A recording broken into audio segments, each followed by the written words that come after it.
Okay, yeah, I do see it staying hot. Matter of fact, I think this weekend, I was talking about this, I think this weekend we're going to break a big time record. Oh. I'll show you what I'm talking about here. Okay, first of all, outside it is hot. It looks hot. We've got mostly sunny skies, lots of blue sky, and this is what I'm talking about. 56 days, that's what we've had so far. Remember last year? We just kept racking up the 100-degree days. We got up to 58 and just stopped on a dime. Didn't hit the record of 59 set back in 2009. Well, I think today we're going to actually hit 57, and then tomorrow 58. And then I think by the time we get to Sunday, we'll hit 60, and we're going to break this all-time record, most 100-degree days in a year. Also, this is a yellow day. That means it's a high peak demand day, so conserve your energy use between 3 and 8 o'clock. Don't use those big appliances late this afternoon and this evening. Also, set the thermostat for 78 degrees and draw those blinds. Why? Because energy matters. All right, temperature 92 outside, on our way to that high of 101 this morning. Low temperature was above average of 74. We hit 77.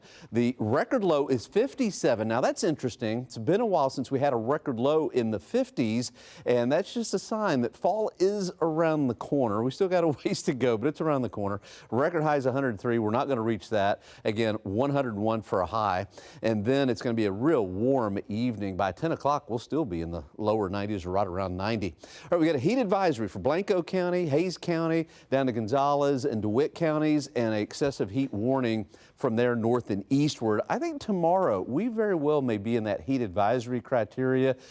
Today, heat index will reach about 106. Right now, it feels like 96. Look at New Braunfels. New Braunfels already feels like 103. Hallettsville feels like 103, and Victoria feels like 105. All right, I think this is really interesting. You know, where Harold came on shore down south, the real rain swath of the 3 to 6 inch rain amounts were down to the south and west. And then off to the north and east didn't pick up much rain. Well, look at the temperatures. I mean, moisture does matter. 98 up at Austin right now, San Marcos 97, but where there was a lot of rain to the south and west, it's in the 80s. Down around Uvalde 86 and Del Rio 86. Of course, we're at 92. All right, 103 yesterday, Dallas, Fort Worth, New Orleans 102. You add the humidity and it felt like 112 in New Orleans. All right, so the upper level ridge of high pressure going to stay strong. What does that mean? That means lots of heat. Now, I do think next week, though, a frontal boundary will come in. I'll show you the 7-day here in just a minute.